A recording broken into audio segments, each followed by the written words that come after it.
asking, are leaders born? They're really asking, are there some people when they're born they got it, so they go to the front of the line, and there's some people when they're born they don't got it, so they go to the back of the line. That's what they're asking. And what I want you to know for sure is this. There are people who are born with leadership aptitude, no question. But you can learn to lead. I know that for a fact. Every person in this room, you can learn leadership skills. In a moment, I'm going to explain what I mean by that. So what does that mean? If I'm a 5 as a leader, my team is a 4. But I can grow as a leader over time. I can go from a 5 to a 6 to a 7, maybe to an 8. Now, the moment I lift my leadership lid, what happens for my team? They can grow too. I've lifted the lid off of them. They're no longer held or bowed down. They can go from a 4 to 5 to 6 to a 7. Now, what causes leadership to rise? Everything rises and falls on leadership. What causes leadership to rise? 2 things. Good leadership skills and good values. And you have to have both of them. If you have good leadership skills but you have poor values, you know how to lead people, but you'll abuse them and use them.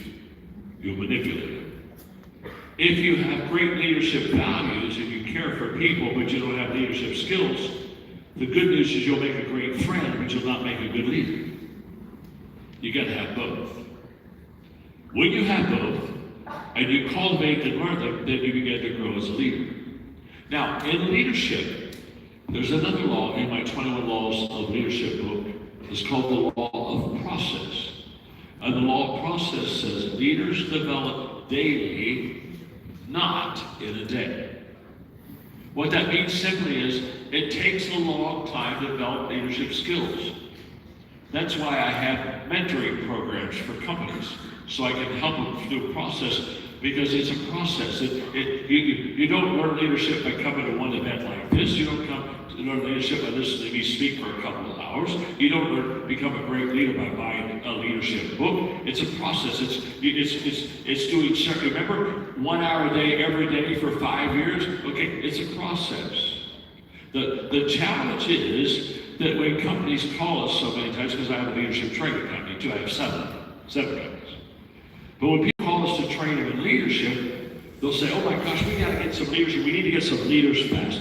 This is the break. We need some leaders, and we need to have leaders real quick. So you have like a crash course on leadership. That's what we need. We did it. Oh my gosh, you have like a 2-week course. You just...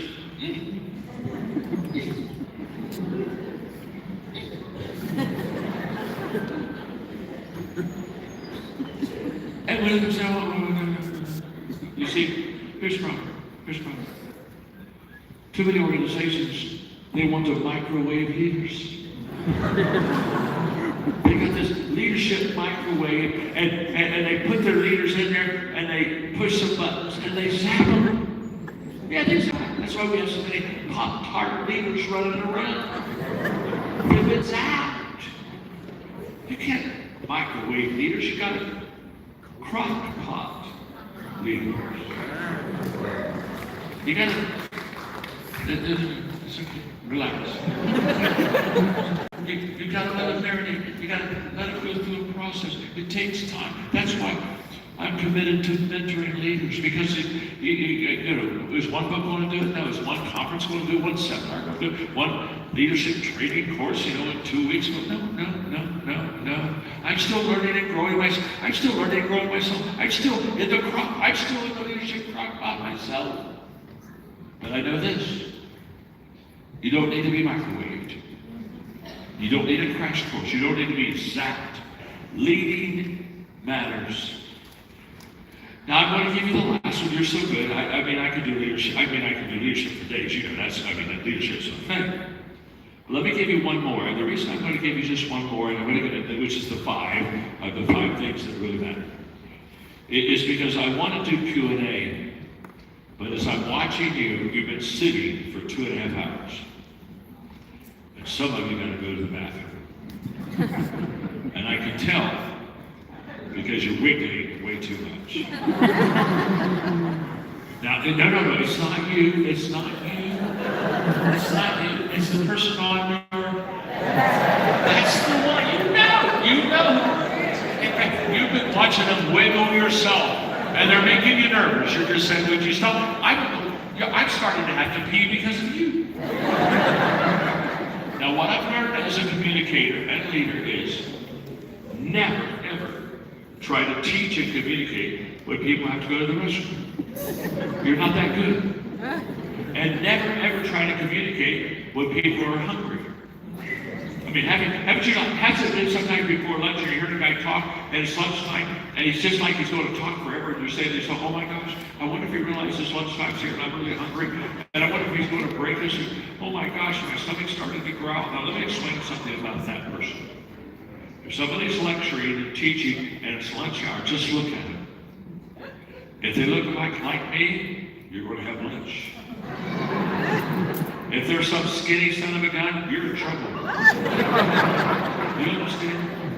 So I'm going to teach for 2 minutes, and then I'm going to give you a 10-minute break to go to the potty. You understand? So because I want to do Q&A, and I don't want to do Q&A with Raja up here, and you're holding yourself. You understand? That doesn't say going to work. It just didn't go to work. So look at the person on your left and say, it'll just be another minute or two. Just get rid of it. But we're almost there. We're almost there. Almost there. Number 5 is significance matters. Significance matters.